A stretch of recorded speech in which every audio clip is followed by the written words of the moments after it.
Hello everyone, welcome you all in this science class. I am Kavita Gupta, your science teacher. Today we will continue our chapter 13, sounds. Okay, in this chapter I have already told you about the production of sound. Means sound किस तरीके से product होती है, किस तरीके से बनती है. क्या देखा था हमने इसमें कि वाइब्रेशन के थ्रू क्या करती है साउंड ट्रेवल करती है ना. जब भी किसी ऑब्जेक्ट के अंदर वाइब्रेशन होता है तो क्या प्रोड्यूस होती है, साउंड प्रोड्यूस होती है. Okay, so the next topic is sound produced by humans, है ना, कि हम लोगों में किस तरीके से साउंड प्रोड्यूस होती है, कि ह्यूमन बींग्स किस तरीके से साउंड प्रोड्यूस करते हैं. Okay, so let's start the topic. Speak loudly for a while और सिंग अ सॉन्ग, है ना. स्पीक लाउडली, तेज बोलो, और या कोई भी एक गाना अगर सिंग करके आप देखोगे. और buzz like a bee. Put your hand on your throat as shown in figure 13.8. Do you feel any vibration. देखिए, ये है, ये थ्रोट. ये क्या होता है, हमारा गला जो होता है, यहाँ आपने देखा होगा इस तरीके से एक बाहर की तरफ एक छोटा सा निकला हुआ होता है एक पार्ट. अगर जब भी आप कुछ बोलते हो, है ना, तो आपको यहाँ पर हल्की सी एक वाइब्रेशन नजर आएंगी. जब भी आप बोलते हो तो इस पार्ट को टच करके यहाँ से देखो, तो आपको ऐसा लगेगा कि यहाँ कुछ मूवमेंट हो रहा है इस पार्ट के अंदर, है ना. तो ये जो पार्ट होता है वो कहलाता है हमारा वॉइस बॉक्स. ठीक है. In humans, the sound is produced by the voice box or the larynx, है ना. इसको larynx या voice box कहते हैं. दिख रहा है ये चीज, ये है ना. बाहर से आप इसको इजीली फील कर सकते हो टच करके. Put your fingers on the throat and put a hard bump that seems to move when you swallow. ठीक है, मीन्स कह रहे हैं कि गले पर यहाँ थ्रोट पर अपना एक फिंगर रख के देखो, आपको एक हार्ड निकला हुआ कुछ बम्प जैसा नजर आएगा. ओके, और ये क्या करता है, ये मूव होता हुआ नजर आएगा जब भी आप कुछ बोलते हैं, स्वेलो करते हैं. जब हम कुछ खाते हैं, स्वेलो करते हैं ना, निगलते हैं मीन्स किसी भी चीज को, तो ये पार्ट हमें मूव होता हुआ नजर आता है. This part of the body is known as the voice box. ये जो पार्ट होता है बॉडी का हमारा क्या कहलाता है, वॉइस बॉक्स कहलाता है. It is at the upper end of the wind pipe. Wind pipe होता है ना हमारे थ्रोट के अंदर, विंड पाइप होता है, फुट पाइप होता है. ठीक है, तो जो विंड पाइप होता है उसके अपर पार्ट में ऊपर की तरफ ये वॉइस बॉक्स होता है. ठीक है, तो ये है विंड पाइप, और यहाँ पर ये इस तरीके से बना हुआ होता है. ठीक है. The two vocal cords are stretched across the voice box or larynx in such a way that it leaves a narrow slit between them for the passage of air. दिख रहा है आपको ये पिक्चर दिख रही है. ये है हमारा वॉइस बॉक्स, लेरिंग्स है, इसमें टू वोकल कॉर्ड्स होते हैं. ठीक है, एक ये दिख रहा है फर्स्ट, एक ये सेकेंड, दिख रहा है ना. एक यहाँ है और एक यहाँ है. इन दोनों के बीच में ये जो स्पेस होता है, एक नैरो छोटा सा एक स्पेस होता है, किस चीज के लिए, एयर को पास होने के लिए, है ना. एयर जब इसमें से पास होती है तो उसी की वजह से जो साउंड है प्रोड्यूस होती है. ओके, मीन्स ये दोनों क्या होते हैं, थोड़ा खुलते हैं और फिर थोड़ा बंद होते हैं, तो इनके बीच में हल्का सा ये गैप रह जाता है. तो इसी गैप से क्या होती है, साउंड प्रोड्यूस होती है. Then the lungs force air through the slit. ठीक है, जब लंग्स में से एयर यहाँ से पास होती है, ठीक है, तो द वोकल कॉर्ड्स वाइब्रेट. ये क्या होते हैं, वाइब्रेट होते हैं, प्रोड्यूसिंग साउंड. और क्या प्रोड्यूस होती है, साउंड प्रोड्यूस होती है. Muscles attach to the vocal cords can make the cords tight और लूज. ठीक है, इससे क्या होती है, जो मसल्स अटैच होती हैं वोकल कॉर्ड में, वो इसे क्या करती है, इसको टाइट कर देती है और लूज कर देती है ना. When the vocal cords are tight and thin, the type और quality of voice is different from that when they are loose and thick. Let us see how the vocal cords function. Okay, means ये कह रहे हैं कि जो vocal cords हैं, हमारी जो साउंड है वो कहाँ से प्रोड्यूस हुई है, वॉइस बॉक्स. वॉइस बॉक्स में क्या होते हैं, टू वोकल कॉर्ड्स होते हैं, है ना. तो वो उन दोनों के बीच में क्या होता है, एक एयर पास होने के लिए एक हल्का सा स्लिट या गैप आप कह सकते हो वो होता है. जब उसमें से एयर पास होती है तो वाइब्रेशन होता है और उसी की वजह से साउंड प्रोड्यूस होती है। और वो जो उसमें क्या होती है, मसल्स अटैच होती हैं जो उसको लूज या टाइट करती रहती हैं। जब वो लूज होता है और थिक होता है ना, लूज होगा तो थिक हो जाएगा थोड़ा सा, तो वो कैसा होता है, अलग तरह की साउंड प्रोड्यूस होती है। और जब वो टाइट होता है और थिन होता है तो अलग साउंड प्रोड्यूस होती है। मीन्स साउंड किस पे डिपेंड कर रही है, उसके मसल्स के या उन वोकल कॉर्ड्स के पोजीशन पे, कि वो लूज है या टाइट है। ओके, लूज होने पे अलग साउंड प्रोड्यूस होती है और टाइट होने पे भी अलग साउंड प्रोड्यूस होती है। इसीलिए आपने देखा होगा सब ह्यूमंस की जो वॉइस है वो अलग अलग होती है, और मेल और फीमेल की वॉइस में भी बहुत ज्यादा डिफरेंस होता है ना। तो ये सब जो डिफरेंस है वो इसी की वजह से होते हैं, वोकल कॉर्ड्स की वजह से। देखिए एक एक्टिविटी है इसमें, ये देखिए करके देख सकते हैं आप। ये take 2 rubber strips of the same size, है ना। ये देखिए 2 रबर स्ट्रिप्स हैं, ये एक ही साइज की। इनको क्या करना है, place these 2 pieces one above the other and stretch them tight. लिया ना, इनको एक दूसरे के ऊपर रखी हुई है और हमको इसे स्ट्रेच करना है, खींचना है। दिख रहा है, ये फिंगर से दोनों को आपस में खींचना है। Now blow air through the gap between them. अब इन दोनों के बीच में जो गैप है उसमें हमें क्या करना है, एयर ब्लो करनी है, मीन्स एक फूंक मारनी है उसके अंदर हमें, है ना। तो as the air blows through the stretched rubber strips a sound is produce. जैसे ही एयर इसमें से पास होती है इस गैप में से, रबर स्ट्रिप्स के बीच में से, तो क्या होती है, एक साउंड प्रोड्यूस होती है। इस तरह का आपने पेपर से या कभी करके भी देखा होगा, जैसे 2 पेपर्स के स्ट्रिप्स लेकर उनके बीच में अगर आप एयर ब्लो करते हैं तो एक हल्की सी आवाज जैसी आती है, विसल जैसी साउंड आती है ना।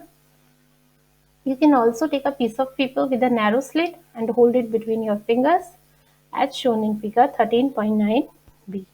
ओके, रबर बैंड की जगह आप ये 2 पेपर स्ट्रिप्स भी ले सकते हैं इस तरीके से, और इनको ऐसे फोल्ड कर दिया और उसके बीच में ये जो गैप है ना, इसमें अगर हम एयर ब्लो करेंगे तो क्या होगी, साउंड प्रोड्यूस होगी। Now blow through the slit and listen to the sound. Our vocal cord produce sound in a similar manner. अब जो हमारे वोकल कॉर्ड होते हैं वो भी इसी तरीके से साउंड प्रोड्यूस करते हैं। ओके, तो ये है हमारे ह्यूमंस के अंदर किस तरीके से साउंड प्रोड्यूस होती है। The vocal cords in man are about 20 mm long. In women these are about 5 mm shorter, है ना। मीन्स मैन का जो वोकल कॉर्ड होता है वो लेडीज के या वुमेन के कंपैरिजन में बहुत बड़ा होता है। दिख रहा है, 20 mm लॉन्ग होता है मैन में, और वुमेन्स के अंदर होता है 5, ओनली 5 mm शॉर्टर होता है। Children have very short vocal cord. अब वुमेन्स के अंदर बहुत छोटा होता है, इसीलिए जो उनकी वॉइस होती है वो आप देख सकते हैं बहुत ही थिन होती है, बहुत ही पतली आवाज होती है ना। जबकि जो मैंस होते हैं उनकी साउंड कैसी होती है, थोड़ी हार्श होती है और लाउड होती है। Children have very short vocal cord. Children के अंदर बहुत ही छोटा होता है। This is the reason why the voice of man, women and children are different. ठीक है, इसी वजह से सबकी जो वॉइस है वो क्या होती है, अलग अलग होती है। बच्चों का वोकल कॉर्ड और भी छोटा होता है, इस वजह से उनकी जो आवाज होती है वो बहुत ज्यादा थिन होती है, शार्प, है ना। ओके, तो ये था हमारा वोकल कॉर्ड कि ह्यूमंस में किस तरीके से साउंड प्रोड्यूस होती है। Now the next is sound needs a medium for propagation. Means sound को ट्रेवल करने के लिए किसी एक मीडियम की जरूरत होती है। पहले भी मैंने आपको बताई थी ये चीज कि जो हमारी साउंड है, हम एक दूसरे की आवाज को सुन पा रहे हैं। किस लिए सुन पा रहे हैं, क्योंकि हमारे बीच में क्या प्रेजेंट है, एयर प्रेजेंट है। तो एयर की वजह से ही जो वाइब्रेशंस होती हैं साउंड की वो ट्रेवल करती हैं और दूसरे तक पहुंचती है। तो जब भी कोई साउंड प्रोड्यूस होती है तो उसे ट्रेवल करने के लिए किसी भी एक मीडियम की ज़रूरत होती है। वो मीडियम कोई भी हो सकता है, ज़रूरी नहीं है एयर ही है, वाटर भी हो सकता है, कोई सॉलिड रीजन भी हो सकता है, ठीक है, बट लेकिन कोई एक मीडियम होना ज़रूरी है। देखिए इसमें बहुत सारी एक्टिविटीज़ हैं, उनके थ्रू हम इस चीज़ को क्लियर हो जाएगी हमें ये। When you call up your friend who is standing at a distance, your friend is able to hear your voice. How does sound travel to her? Okay, means कोई एक आपका फ्रेंड है, थोड़ी डिस्टेंस पे खड़ा हुआ है, आप उसे आवाज लगाते हैं और वो आपकी आवाज को सुन पाता है। तो मीन्स आप उसके पास तक आपकी आवाज किस तरीके से पहुंची, है ना। आपने यहाँ से साउंड प्रोड्यूस की, तो वो साउंड उसके पास तक कैसे पहुंची, तो उसको ट्रेवल करने के लिए किसकी जरूरत पड़ी, एयर की। एक्टिविटी है देखिए इसमें, take a metal glass tumbler, make sure that it is dry.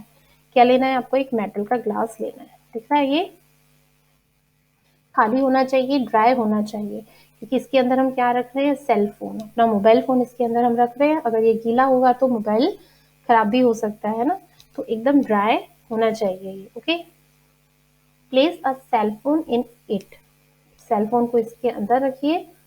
Remember that the cell phone must not be kept in water.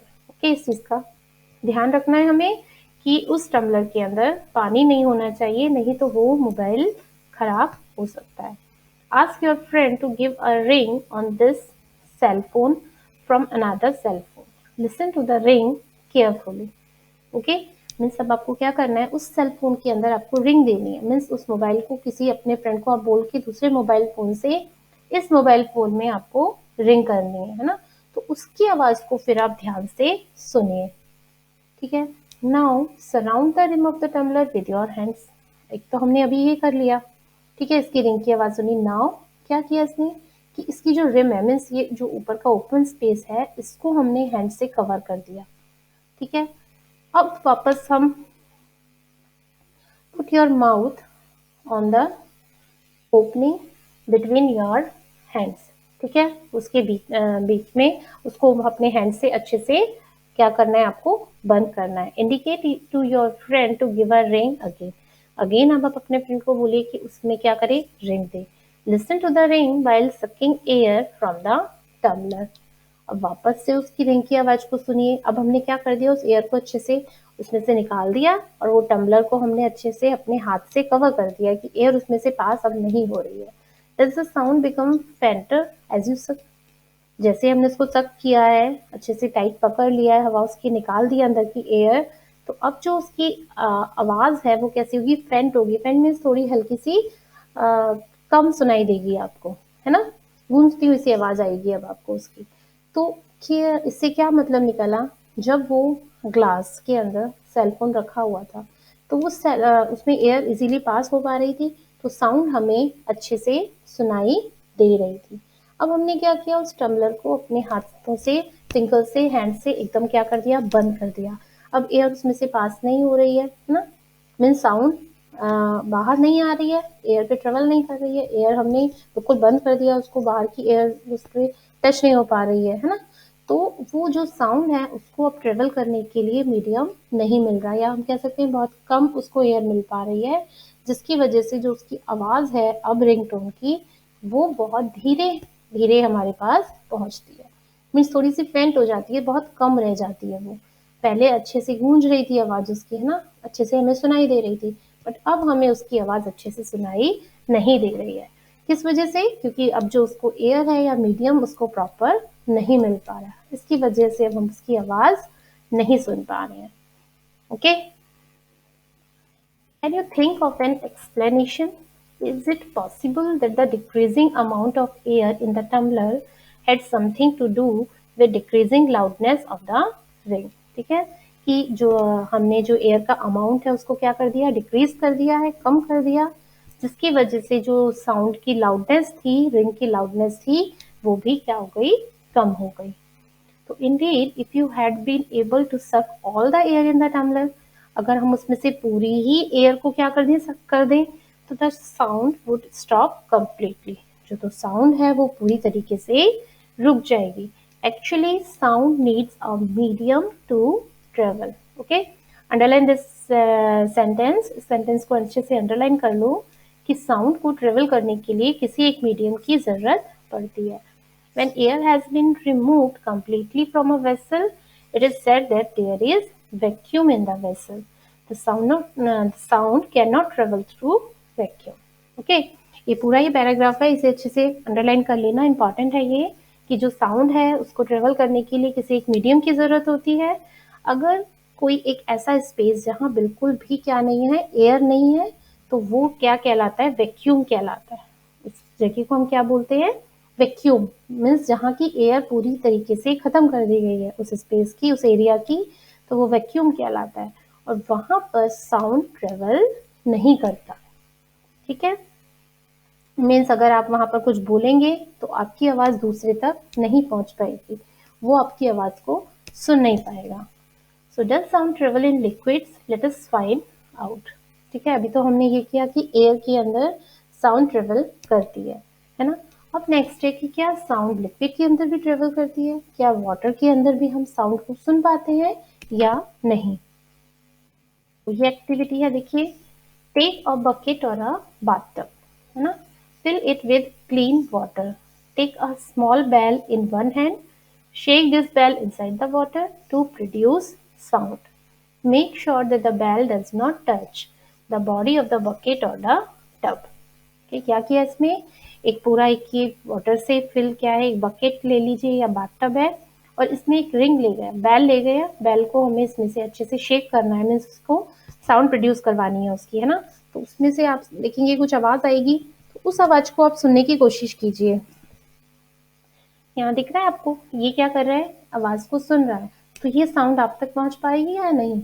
Yes, इस साउंड को भी आप इजीली सुन सकते हैं। इसके पानी के अंदर अगर आप बैल को बजाएंगे तो उसकी आवाज भी आपको बाहर तक सुनाई देगी। इट मीन्स क्या हुआ कि इसमें जो साउंड प्रोड्यूस हुई वो वाटर के थ्रू ट्रेवल करके हमारे ईयर तक पहुंच गई। कि साउंड कहाँ भी ट्रेवल कर सकती है, लिक्विड के अंदर भी ट्रेवल कर सकती है।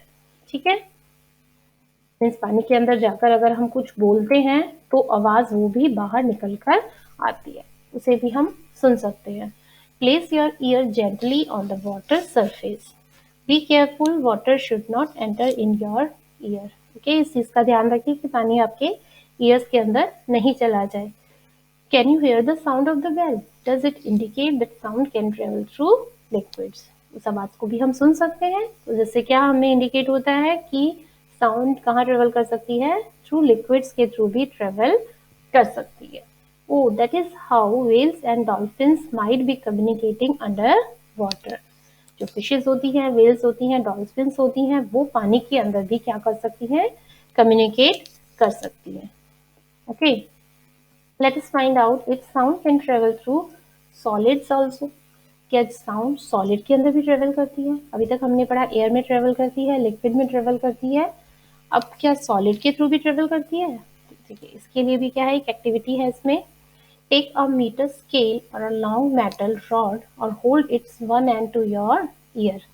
ठीक है, ये लिया, एक मेटल का रॉड ले लिया या स्केल ले लिए, कुछ भी आप ले लीजिए, है ना। दो एंड है इसके, फर्स्ट एंड सेकेंड एंड। एक एंड को आपने अपनी ईयर पे लगाया और दूसरे एंड पर इसने क्या किया, फिंगर से इसको टैप किया, स्ट्रेच किया, है ना, स्क्रैच किया, तो इसकी आवाज जो है वो आपके कानों तक पहुंच पाएगी। यस, सुन सकते हैं। अगर वो इसको यहाँ स्क्रैच करेगा, इसको टैप करेगा, हिट करेगा, तो ये आवाज हमारे कानों तक पहुंच जाएगी। इट मीन्स साउंड कहाँ, सॉलिड्स के थ्रू भी ट्रेवल कर सकती है ना। यही पता चला हमें इस एक्टिविटी से। देखिए इसमें क्या है, ask your friend to gently scratch or tap the other end of the scale। Can you hear the sound of the scratch? क्या हम सुन सकते हैं उस साउंड को। ask your friend around you if they were able to hear the same sound। Means आपके आसपास अगर कोई और भी खड़ा है तो उसको अगर आप बोलेंगे कि हाँ वो उस आवाज को सुन पा रहा है, यस, वो भी उस आवाज को सुन सकता है। ठीक है, you can also perform the above activity by placing your ear at one end of a long wooden or metallic table and asking your friend to gently scratch the other end of the table। इस आवाज को आप यहाँ table पर भी सुन सकते हैं। आप इसमें वाइब्रेशन भी आपको फील हो सकती है। ठीक है, देखिए एक टेबल है, यहाँ पर इसने इसको टैप किया टेबल को, और यहाँ अगर इसने अब जैसे ईयर लगा के सुनने की कोशिश कर रहा है तो ये आवाज सॉलिड की इस वुडन या मेटेलिक टेबल के थ्रू भी यहाँ तक पहुंच जाएगी। इवन आप उसकी हल्की सी वाइब्रेशन भी आप फील कर सकते हो कि हाँ वाइब्रेशन हो रही है, साउंड प्रोड्यूस हो रही है, उस चीज को भी आप फील कर सकते हो। ओके, तो हमने देखा कि साउंड कहाँ कहाँ सॉलिड्स में ट्रेवल कर रही है, एयर में भी ट्रेवल कर रही है और लिक्विड्स में भी ट्रेवल कर रही है। तीनों चीजों में जो साउंड है वो इजीली ट्रेवल कर सकती है। लेकिन जहाँ वैक्यूम होता है, जहाँ एयर नहीं होती, कोई मीडियम नहीं होता, वहाँ साउंड ट्रेवल नहीं करती है, मतलब वहाँ हम साउंड को सुन नहीं सकते हैं। So we find that sound can travel through wood or metal. In fact, sound can travel through any solid. You can perform in testing activity show that sound can also travel through strings. Recall if you made a toy telephone, can you say that the sound can travel through strings? Okay, दिख रही है आपको ये strings? यहाँ भी आप easily sound को सुन सकते हैं। यहाँ इस तरह का हो सकता है फोन आपने बनाया हो, ये कप जो होते हैं ना, डिस्पोजल जो कप्स होते हैं, पेपर कप्स, वो हैं ये दो।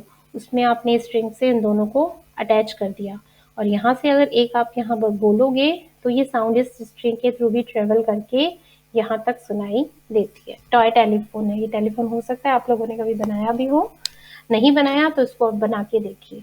क्या कुछ नहीं करना है, इसमें 2 पेपर कप्स लेने हैं ना, और उन दोनों को एक स्ट्रिंग के थ्रू क्या करना है, सिर्फ आपको जोड़ना है। और एक से अगर यहाँ से आप आवाज लगाओगे या कुछ भी अगर आप बोलोगे तो वो यहाँ से आपको सुनाई देगा, है ना।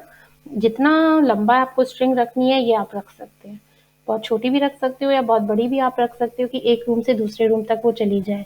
तो वहां भी अगर आप इसे देखेंगे तो ये फोन की तरह से काम करेगा, है ना। मीन्स आप एक दूसरे को देख नहीं पा रहे हैं बट आप उसकी आवाज को सुन पा रहे हैं। ओके, तो ये है एक आपका टॉय टेलीफोन बन जाता है। We have learned so far that vibrating objects produce sound and it is carried in all direction in a medium. How do we hear it? Okay? अभी तक हमने पढ़ा है कि जो साउंड है वो वाइब्रेशन के थ्रू प्रोड्यूस होती है और उसको कैरी करने के लिए किसी एक मीडियम की ज़रूरत पड़ती है। ओके, नेक्स्ट टॉपिक है हमारा कि हम किस तरीके से उस साउंड को सुन पाते हैं, जो हमारे ईयर होते हैं वो किस तरीके से वर्क करते हैं, है ना। साउंड किस तरीके से हम सुन पाते हैं, आइडेंटिफाई कर पाते हैं। तो ये सारा जो हमारा है नेक्स्ट टॉपिक हम नेक्स्ट वीडियो के अंदर पढ़ेंगे। Okay, so that's all for today.